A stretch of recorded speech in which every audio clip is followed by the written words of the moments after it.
So what I'm going to do today is two times when I was speaking on at the 5 p.m. service, and others have come and brought words to us, I've spoken on the parable of the Prodigal Son in Luke 15.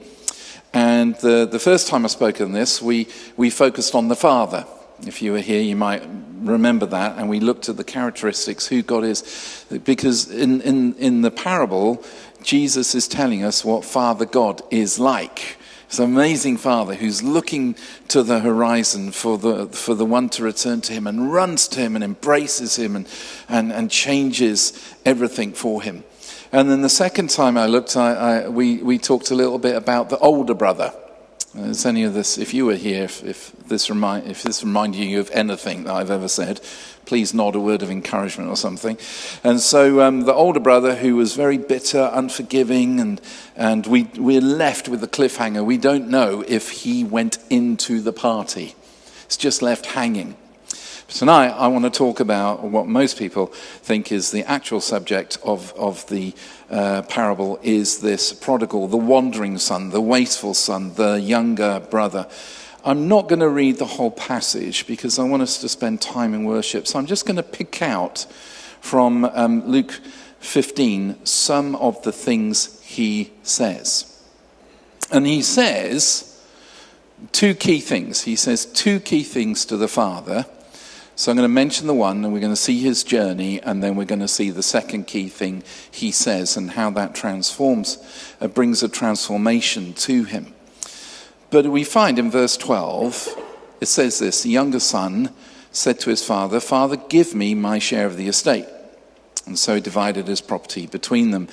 Now, we read that matter-of-factly, but I already covered. You can look back on the recordings. We use a microphone on these evenings so that we're actually able to record. And you can look back and see all the nuances and everything that meant. But did you pick up there what he says? Two words: give me. Give me. That's the first significant thing he says. And he has a heart that is centered on himself. That's what he wants. He wants his benefit. So he's looking for, and we've met give me people. Maybe you've been or are a give me person. I don't know. You're looking for your blessing, for my reward or my blessing, for my wants, for my house, for my job, for my things. Give me, give me, give me. That our prayer lives before God have just become a request list for what we want God to do for us. Give me, give me, give me. My name is Jimmy, we used to say back in the day. And those kind of people live in a world where they're the center of it. Everything revolves around them. They're looking to be blessed, but not to be a blessing. They're looking to be number one in the dinner queue at school. You ever met those people? Always had to barge in, pushing in front of the queue. You're at the supermarket, maybe you're minding your own business, and someone pushes in with their trolley. You know, I always think Christmas is the strangest time for us to say peace on earth, goodwill to all people, because I think they haven't heard of that in Aldi. Because it's a bit mental, isn't it? You know, everybody's just pushing in, and there's me first, and all of this kind of thing. And what we discover is that when they don't get what they want, they start going to other churches. Nothing wrong with other churches. But sometimes what happens across a town is the deck, if you like, is shuffled. The people move churches. Oh, I'm not being fed there. I'm not being fed. That's a favourite one, by the way. I'm not being fed. I had a couple years ago, I took them out for dinner, and they said, "Oh, we're leaving the church. We're going somewhere. We've decided to go somewhere else." "Why are you going somewhere else?" "You're not feeding us." And I said, "Really? But 3 weeks ago you were telling me I was the best pastor and the best preacher you'd ever had." So, and I probably wasn't that either, to be fair. I probably wasn't the best that they'd ever had. But it's just one of those things, we're not being fed, as though it's, unless I am satisfied. Give me, give me, give me. But that kind of appetite is never satisfied. They're always going to want more. The Bible speaks clearly about inheritances that come too early. It says in Proverbs 20:21, an inheritance claimed too soon will not be blessed at the end. And we see that with this young guy because he wastes everything. His give me lifestyle is wasted. And if you read it, and we'll look at a few things here, if you read through the whole parable, it's as though everyone gathers around him at the beginning when he's got lots of dosh, he's got lots of money, he's got lots of friends. But when the money runs out, those people disappear. Why? Because they're also give me people. They're also the kind of people that just hang out because they think they're going to get something. And it says in verse 13, it says, not long after he got his money, the younger son got together everything he had and set off for a distant country, where he squandered his wealth with wild living. Now in context, when Jesus is telling this means, what he's saying is he abandoned Israel, he abandons the Holy Land, the chosen place, to go somewhere else into exile, into a Gentile, into a pagan country where he could live the way he wanted when no one was watching him. No one was going to say, oh, you shouldn't do that, young man, because they were all doing that. And during this story, we need to capture some of this in our hearts, because as Jesus is telling this story, I picture it that there's growing horror on the faces of those he's talking to, which are the Pharisees and the religious people and things. And each stage of this story, you could see that it's almost though their jaw drops a little bit more until eventually it's on the floor. You know, it's like, what? How bad is this going to get? The prodigal son experiences 4 areas of humiliation for him. The first one, humiliation number 1, is he works for a pagan. All the money's gone, and the only job he could get is with a pagan farmer. Now, for a devout Jew, to work for a Gentile was almost as low as you could go.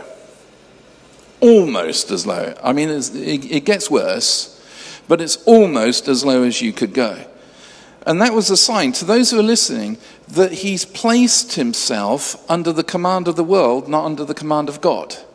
He's removed himself from being under God's rule and the lordship that he has into being under the command of the enemy. That's the first jaw drop moment. You don't look that impressed by that. You're like, yeah. But trust me, as they're listening to this, they'll be going, what? He did that? He did that? Really? He did that? Oh, gosh. You know, that son, they should have sorted him out, because when he went to his father and said, give me everything, he was actually saying, Dad, I wish you were dead. I don't want you around anymore. He could have been taken out and stoned to death himself. And now he's out there working for a pagan. But then there's more. Because that person, it says, you will go and feed my pigs. This is the second humiliation. We might read that. We might have a vague notion that pigs are unclean and to be avoided by the Jews. But he had to go and feed them. So he was getting too close to them. And every day he's working there, he can feel himself drifting a little bit further. And they would have known that this is a sign that he can no longer go and worship God in the temple.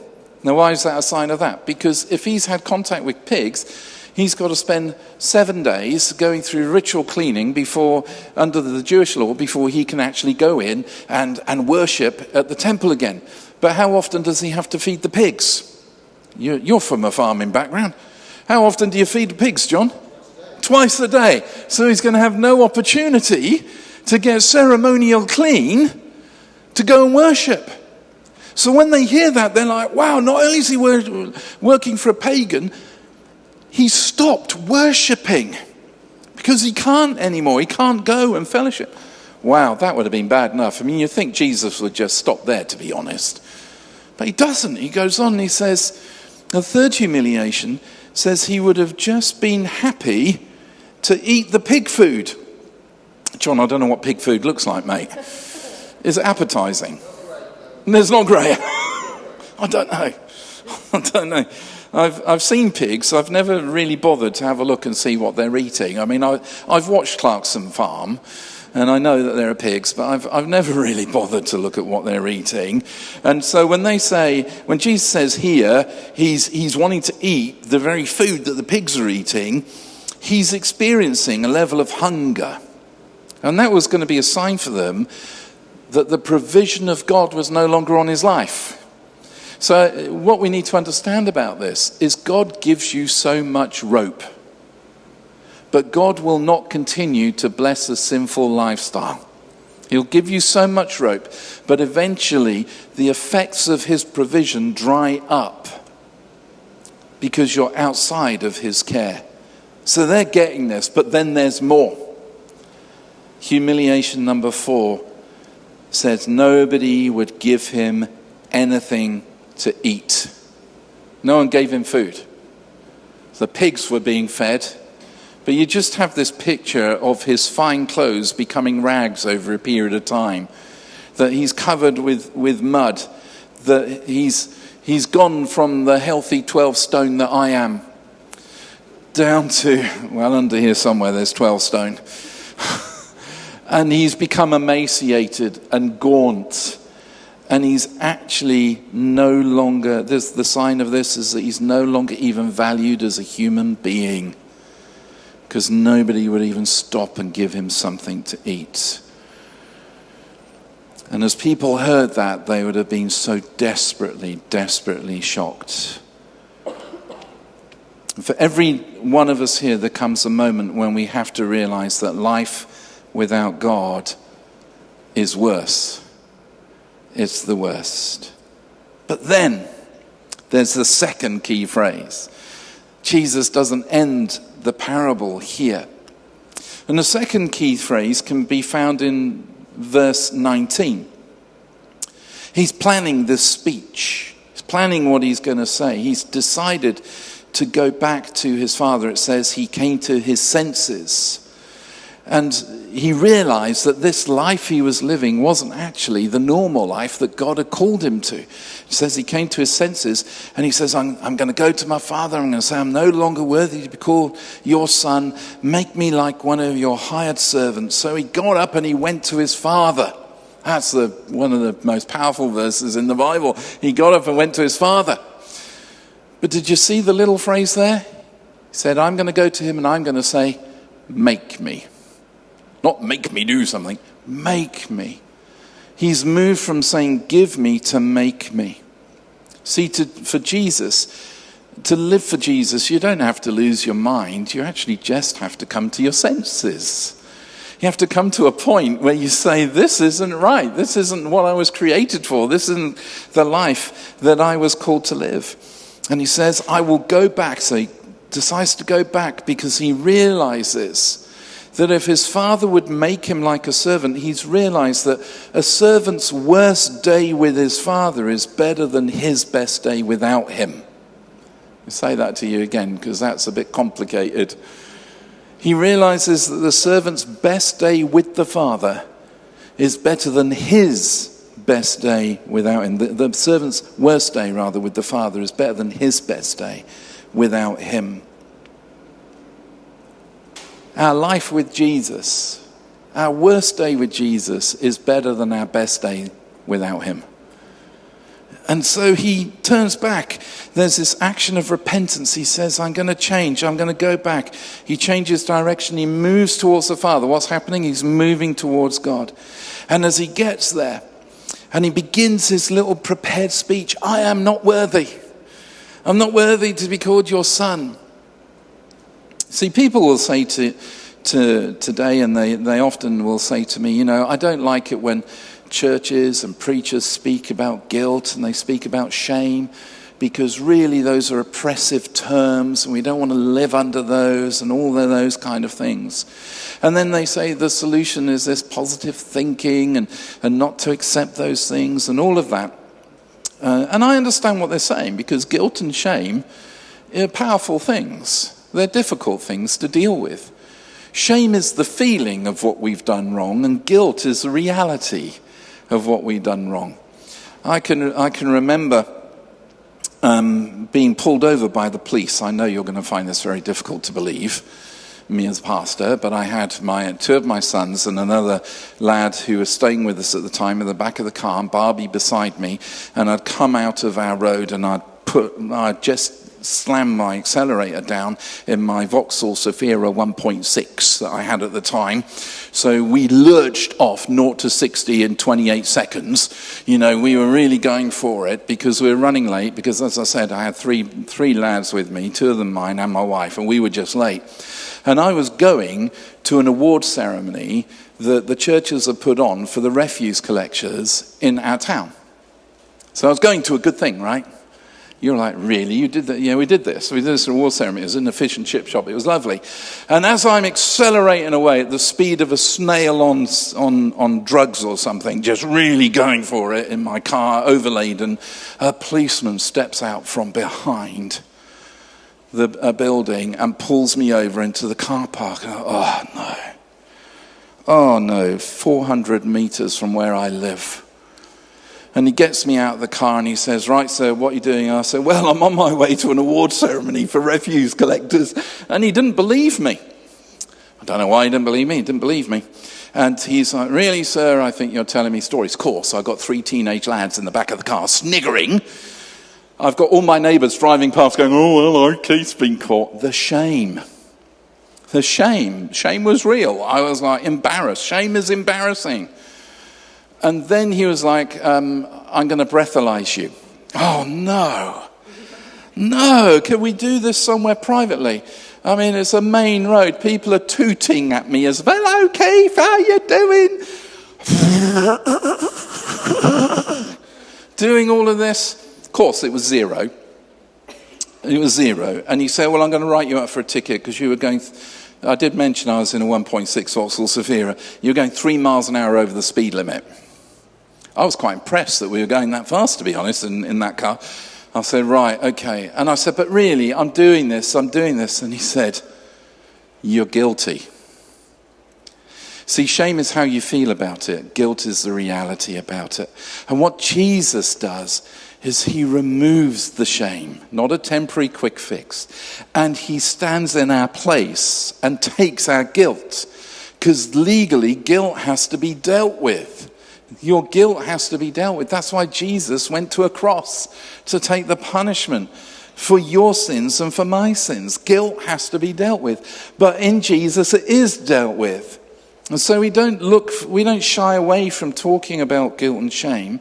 With that, we don't want people to feel needlessly shameful and needlessly guilty. But the reality is, we all have some experience of it.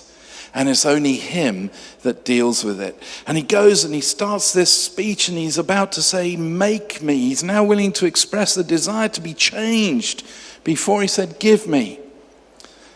The Father's like, shh, enough of that. See, God sees your heart. See, Patrick Regan mentioned something the other day, which would have been the 5th humiliation in this story, is that the village elders, if they'd seen that boy coming back, they would have taken him to the gates and they would have flogged him. And there would have been a justice there, another humiliation. One of the reasons the Father is looking for you on the horizon, and one of the reasons he runs to you and puts the robe on you and the ring on you and the sandals on your feet and does all those things, is so that you are not publicly humiliated. Because Jesus was humiliated for us. That's amazing. See, everyone listening to the story thinking, yeah, the village elders would have got him. They would have got him. They would have sorted him out. And actually, the Father gets there first. As soon as your heart and your mind turn back towards Jesus, he comes. He comes. And give me is often built, that give me versus make me attitude. The give me stuff is built on selfish motives. Make me is built on God's agenda. So let me give you a few examples. You might be praying, Lord, give me a ministry. Give me a ministry. When actually we should be praying, Lord, make me your servant. Give me more money. Or make me a better steward of what I have. Give me a wife or a husband. Or make me a person worthy of marriage. Give me blessings. Or make me a blessing towards others.